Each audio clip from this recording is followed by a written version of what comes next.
창세기 44장은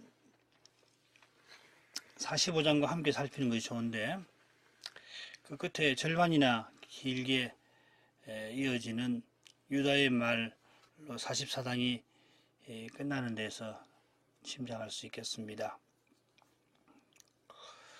유다가 이집트 총리인 요셉에게 길게 말씀드리는 것은 요셉이 몰래 자기 은잔을 베냐민의 자루에 넣은 일과 붙어 있습니다.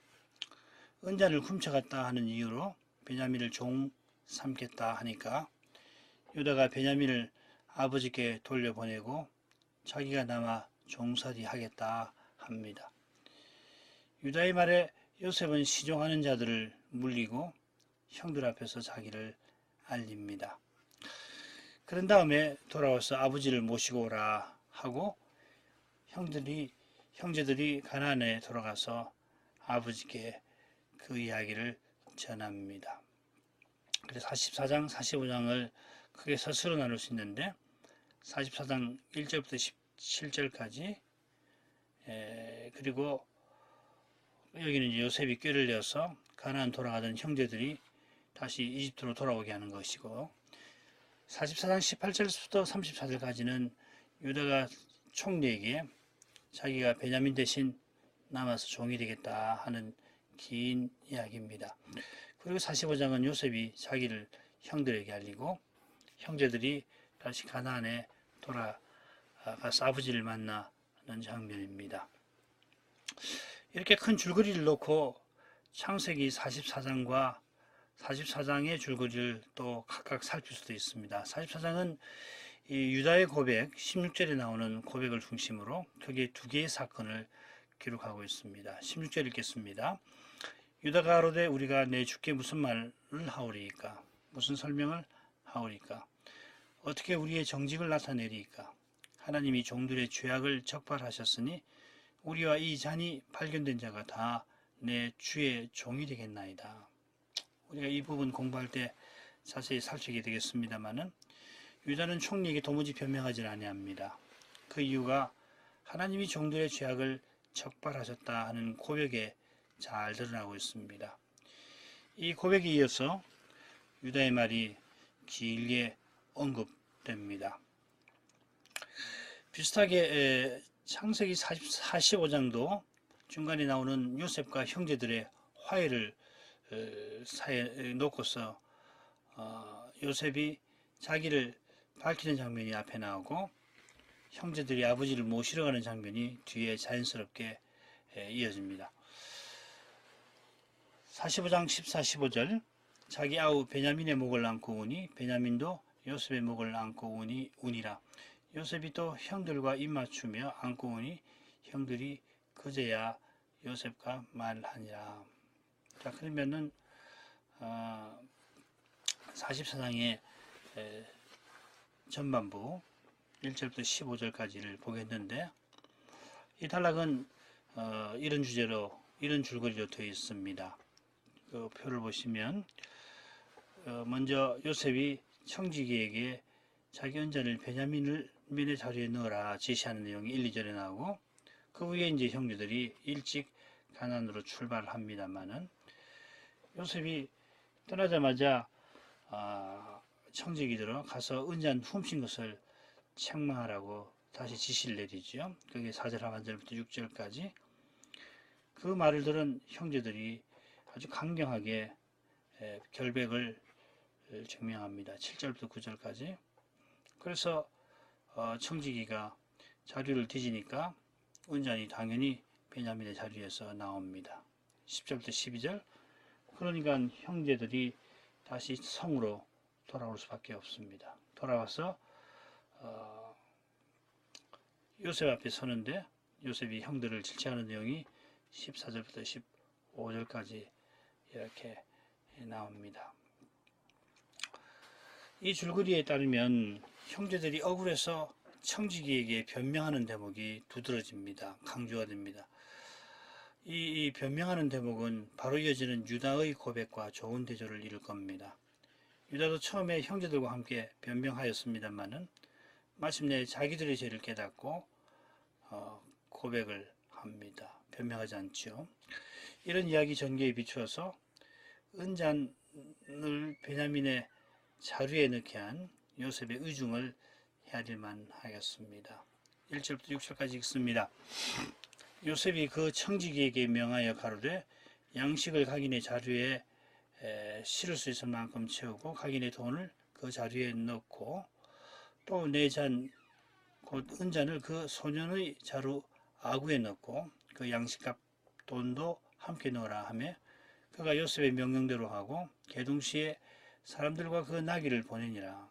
그들이 성에서 나가 멀리 가기 전에 요셉이 청지기에게 이르되 일어나 그 사람들의 뒤를 따라 미칠 때에 그들에게 이르기를 너희가 어찌하여 악으로 손을 감느냐. 이것은 내 주인이 가지고 마시며 늘 점치는 데 쓰는 것이 아니냐. 너희가 이같이 하니 악하도다 하라. 청지기가 그들에게 따라 미쳐 그대로 말하니 요셉이 청지기에게 지시하고 청지기가 요셉을 지시를 받듭니다. 형제들이 가나안으로 떠나가는 그 일을 사이에 두고 요셉이 2번 지시를 내립니다. 요셉은 양식을 자루에 실을 수 있을 만큼 채우라 합니다. 전에는 거기다가 길 양식까지 챙겨 주었습니다만은 이번에는 형제들이 다시 가나안으로 떠날 때 이번에는 갔다 곧 돌아오고 자기를 밝힌 다음에 형제들을 다시 가나안으로 보낼 때에 그때 길 양식을 넉넉히 채워줄 것입니다. 아마 형제들이 이튿날 요셉과 식사하고 그 다음날 가나안으로 떠나면서 길 양식을 기대한 건 아니겠지만은 뭔가 전과는 다르다 하는 느낌은 조금 가졌을 겁니다. 지난번처럼 이번에도 자루에 그들이 가져온 돈을 넣게 하였는데 이번에는 총리의 은잔을 한 사람의 자루에 함께 넣도록 요셉이 지시합니다. 여기 2절에 그 소년이라고 했는데 그 막내라고 해야 정확합니다. 청지기가 지시대로 베냐민의 자루에 총리 은잔을 넣었습니다. 그들이 해뜰 무렵에 짐 실은 나귀와 함께 떠납니다. 마음대로 떠나지 못하고 허락을 받아야 하니까 요셉의 사람들이 그 사람들과 그 나귀를 보내었다 하였습니다. 형제들이 나귀를 끌고 그 성에서 나갔습니다. 무사히 베냐민을 데리고 성을 벗어났으니까 참 다행이다 생각을 했을 겁니다. 다행이다 생각을 했지만 서둘러서 가나안으로 갔을 것 같습니다. 그들이 성에서 나가 멀리 가기 전에 요셉이 청지기를 다시 불러 지시합니다. 이번에는 형제들에게 가서 할 말을 일러줍니다. 그 첫 마디가 너희가 어찌하여 악으로 선을 갚느냐 하는 것입니다. 이집트 총리가 요셉인 줄 모르는 형제들은 총리의 그 첫마디에 어안이 벙벙했을 겁니다. 많은 요셉은 그들이 악으로 선을 갚는 그런 죄를 지었다는 것을 일깨우려야 합니다.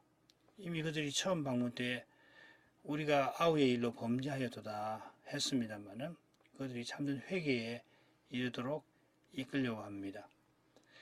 요셉이 지금 형들에게 당한 일을 보복하려는 게 아닙니다. 그가 아버지 돌아가신 후에 보복을 두려워하는 형들에게 내가 하나님을 대신하리이까 당신들은 나를 해하려 하였으나 하나님은 그것을 선으로 바꾸사 오늘과 같이 만민의 생명을 구원하게 하시려 하셨나니 이렇게 고백한 것처럼 지금 선으로 악을 갚으려고 하지 악을 악으로 갚으려 하는 게 아닙니다. 형들의 악을 더 큰 악으로 갚을 권력이 그에게 있습니다마는 형들의 큰 악을 이미 용서하는 마음이 요셉에게 있습니다. 요셉의 우정을 알리면은 그가 아버지를 이어 언약의 후사임을 기억해야 합니다. 언약의 후사로서 그가 꿈을 통하여 하나님의 계시를 받았고 그 받은 계시를 언약 백성들에게 전할 그런 사람이었습니다. 아브라함을 선자라 불렀는데 요셉도 그런 사명을 맡은 것입니다. 거기에 지금 그가 형들을 곤경에 밀어넣는 의중이 있습니다. 형들이 요셉을 후린 일로 악으로 선을 갚는 사람들인데 그런 무서운 죄를 참으로 회개하지 아니하면은 언약 안에 있을 수가 없습니다. 심지어 하나님 언약이 무너질 수 있습니다. 하나님 언약은 우리의 악을 하나님의 선으로 바꾸시는 그 사랑에 있는데 선을 악으로 갚는다면은 사랑의 하나님을 멸시하는 것입니다. 형들이 그런 두려운 데서 벗어나게 하려고 언약의 후사인 요셉이 지금 형들을 어렵게 만듭니다. 요셉은 형들이 자기 은자를 도둑질했다고 합니다. 총리 은자는 그가 마시며 점치는 데 쓰는 것이라 하였습니다. 고대 운동에는 물을 기름에 붓든지 기름을 물에 붓든지 혹은 포도주를 다른 액체에 부어서 그 표면에 만들어지는 형상을 보고서 혹은 액체가 섞이는 그런 것을 보고는 점치는 관행이 널리 시행됐다 합니다. 물론 요셉이 은잔으로 점쳤을 리는 없습니다. 그는 꿈으로 하나님의 계시를 받아 전하는 사람입니다. 은잔을 점치는 도구라 말한 것은 그들이 훔쳐간 은잔이 이집트 총리에게 얼마나 중요한 것인가를 강조하는 것입니다. 너희가 이같이 하니 악하도다. 그들이 얼마나 중요한 것을 훔쳤는지 일깨우려는 것입니다. 틀림없이 그들이 요셉을 판 그 일이 아버지에게서 귀한 아들을 더욱이 하나님에게서 귀한 종을 훔친 것임을 상기시키려는 것입니다. 전에도 말씀드린 줄 아는데 훗날 모세를 통하여 주신 도둑질하지 말라 하는 이 8계명은 무엇보다 사람을 후리는 죄를 훔쳐 파는 죄를 금합니다. 그들이 지금 은자를 훔치지 않았는데도 오해받아 크게 억울하겠지만은 언약의 후사를 잃은 줄로만 아는 아버지의 슬픔에 견줄 바 못됩니다. 더욱이 하나님께 그들이 행한 잘못은 실로 갚을 수 없이 큰 것입니다. 형들이 이런 것을 좀 더 잘 깨닫도록 요셉이 그들을 지금 도둑으로 모는 것입니다. 7절부터 9절 그들이 그에게 대답하되 우리 주여 어찌 이렇게 말씀하시나이까 이런 종들이 결단코 아니하나이다. 우리 자루에 있던 돈도 우리가 가나안 땅에서부터 당신에게로 가져왔거늘 우리가 어찌 당신 주인의 집에서 은금을 도적질하리이까. 종들 중 누구에서 발견되든지 그는 죽을 것이요 우리는 우리 주의 종이 되리이다. 우리 주여 이렇게 번역되어 있지만은 나의 주여 이렇게 되어 있습니다. 말하자면 처음에 형제들이 각각이 요셉의 청지기에게 자기 억울함을 나타냈던 것입니다. 각 사람이 나의 주여 어떻게 이렇게 말씀하십니까? 한 겁니다. 그런 다음에 그들은 우리가 그런 일 행할 사람이 절대로 아니라고 강조합니다.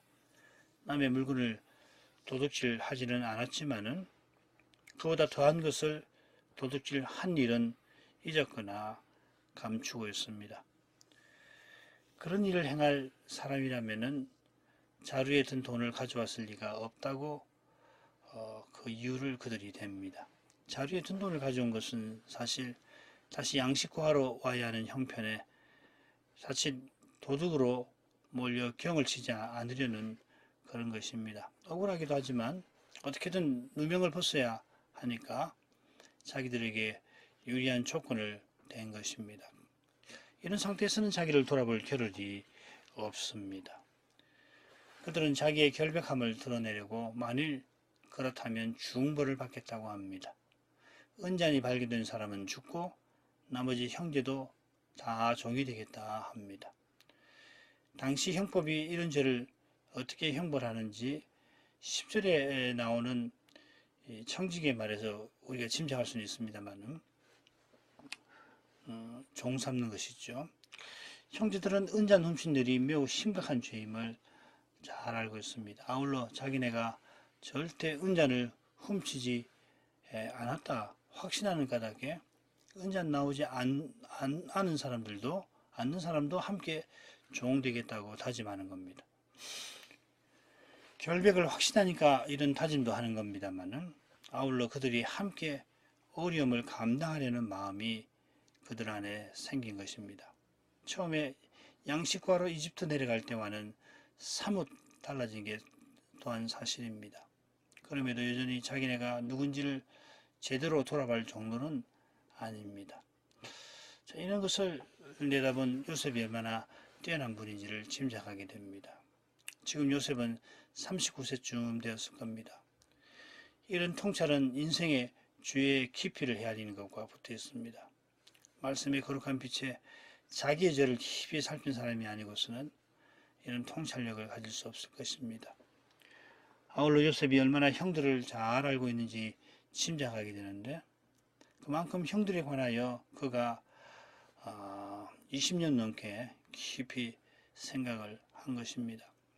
형들에게 팔려 종으로 옥에서 지내면서 그가 형들을 이해하려고, 나아가 사랑하려고 힘썼던 것입니다. 무엇보다 그가 어려서부터 하나님 말씀을 가까이 하며 꿈으로 받은 그 계시를, 교훈을 늘 깨닫고 나갔을 것입니다. 요셉이 언약을 꼭 이루려고 형들을 마침내 사랑하기까지, 하나님 뜻을 깨달아 확신하며 받들 때까지 얼마나 어려운 세월을 보내었을지 짐작하게 됩니다. 10절부터 15절, 그가 가로되 그러면 너희 말과 같이 하리라. 그것이 네게서든지 발견되면 그는 우리 종이 될 것이요 너희에게는 책망이 없으리라. 그들이 각각 급히 자루를 땅에 내려놓고 각기 푸니 그가 나이 많은 자에게서부터 시작하여 나이 적은 자에게까지 수탐하며 잔이 베냐민의 자루에서 발견된지라. 그들이 옷을 찢고 각기 짐을 나귀에 싣고 성으로 돌아오니라. 유다와 그 형제들이 요셉의 집에 이르니 요셉이 오히려 그곳에 있는지라. 그 앞 땅에 엎드리니 요셉이 그들에게 이르되 너희가 어찌하여 이런 일을 행하였느냐. 나 같은 사람이 점 잘 칠 줄을 너희가 알지 못하느냐. 청지기가 그들의 말을 듣고는 너희 말과 같이 하리라. 너희 말과 같이 되리라. 혹은 너희 말과 같이 되게 하라 합니다마는, 은잔이 발견되는 사람만 종이 될 것이라고 합니다. 청지기의 말이 묘한 느낌을 줍니다. 요셉이 나중에 청지기의 말대로 은잔이 나온 베냐민만 종 삼겠다 하지만은, 형들은 베냐민만 아니라 자기들도 종 되겠다고 합니다. 청지기가 요셉의 설명을 미리 듣고 이런 것을 내다보면서 너희 말과 같이 되리라 한 걸까요? 아니면 자기도 모르게 그렇게 말한 걸까요? 확신에 찬 형제들이 자기 자루를 땅에 내려놓고 풉니다. 그랬더니 청지기는 이번에도 나이 많은 사람부터 가장 어린 막내까지 차례로 조사합니다. 이런 데서 청지기가 어떻게 조사해야 하는지 요셉의 지시를 받았고, 나아가 요셉의 의중도 미리 들은 것 같이 생각됩니다. 은잔이 베냐민의 자리에서 발견됩니다. 형들이 옷을 찢습니다. 베냐민에게 일어난 일에 큰 슬픔과 충격을 받은 겁니다. 전에 남이 어떻게 되든 상관없고 나 하나 살면 그만이다 하는 그런 태도에서 벗어나서 동생의 불행을 자기 일로, 우리의 일로 여깁니다. 베냐민의 일로 슬픔과 충격을 받으실 아버지를 향한 그 염려가 그들의 마음을 사로잡습니다. 이는 지난번에 이집트에서 돌아올 때에 시몬이 옥에 갇힐 때와 또 다릅니다. 그때는 시몬 대신 누가 나서서 옥에 갇히겠다 하지 않았습니다. 베냐민보다 시몬을 평소에 더 가까이 하던 그들이었습니다. 무엇이 그들을 이만큼 변화되게 한 것입니까? 처음 양식을 구하러 이집트로 내려가던 때로부터 불과 몇 달밖에 지나지 않았습니다. 그처럼 처음 이집트로 내려가기 전에 나몰라라 하던 사람들이 내려가서는 우리를 생각하는 태도를 취하기 시작했고, 아버지께로 돌아와서는 베냐민이 루벤이 자기 아들들을 희생시킬 각오로 베냐민을 데려가서 양식을 구하려 했고, 두 번째 마침내 내려갈 때는 유다가 자기 목숨을 희생하려는 태도로 베냐민을 데리고 양식을 구하러 갔습니다. 게다가 이제는 베냐민만 남겨두지 아니하고 함께 이집트로 돌아갑니다. 청지기가 은잔이 발견된 사람만 우리의 종이 되고 너희는 책임 없다 했습니다마는 함께 요셉 앞에 엎드립니다. 하나님이 그들을 이처럼 변화되게 하셨습니다. 그들들어 무엇보다 하나님 앞에 자기 죄를 깨닫게 하셔서 그들이 변화되도록 이끄셨습니다. 이런 점에 비춰서 16절에 나오는 유다의 고백에 주목할 필요가 있을 것입니다. 다음 시간에 유다의 고백부터 우리가 계속 살피도록 하겠습니다. 그만큼 하겠습니다. 함께 기도드리겠습니다. 자비하신 아버지, 야곱의 아들들이 총리와 즐거운 식사를 마치고 이튿날 일찍 베냐민과 함께 가나안을 향하여 출발하였지만은 요셉이 그 은잔을 베냐민의 자루에 넣어두어서 그들이 다시 이집트로 돌아오도록 만든 그 일을 통하여 하나님이 전에 꿈으로 보이신 그 뜻을 요셉이 더욱 이루고 나간 것을 함께 살폈습니다.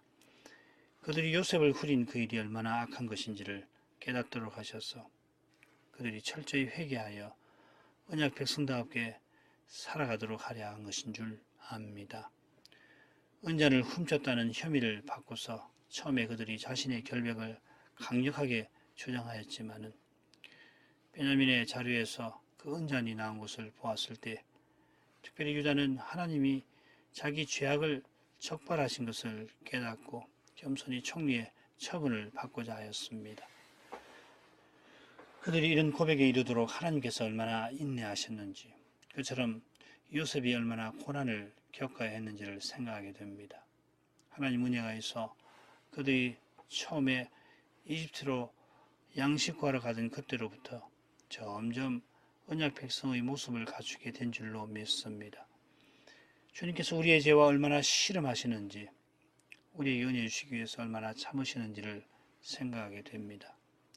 그리스도의 고난을 떠나서 우리의 죄가 사함받을 수 없고 성신의 사역 없이 우리가 참으로 변화되지 못하는 것을 고백하게 하십니다.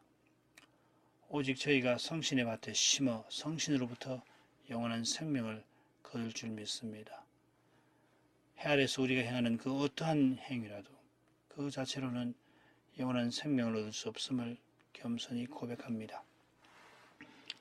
야곱의 아들들이 총리가 요셉인 줄 알고 그와 화해하기까지 그처럼 죽음의 고통을 겪어야 했습니다만 그러나 그 과정이 이미 하나님 은혜에 속함을 믿습니다. 유다가 하나님 앞에서 자기들의 죄를 깨닫고 베냐민과 함께 종되려 하며 나아가 베냐민은 돌려보내고 자기만 남아서 종되겠다 고백하는 그 모습은 지난날 그가 언약 공동체를 벗어나 가나안 여인과 혼인하여 세상 행복을 추구하던 것과는 피할 수가 없이 그때 며느리부터 자식을 얻은 일과는 피할 수 없이 이미 복된 일인 줄 믿습니다. 주님의 뜻이 온전히 이루기까지 믿음으로 가는 길은 슬픔과 고통이 늘 그림자처럼 뒤따릅니다마는 주님께서 이미 함께 하셔서 능히 견디게 하실 뿐만 아니라 약속하신 대로 온전한 구원과 그 복을 우리에게 주실 줄 믿습니다.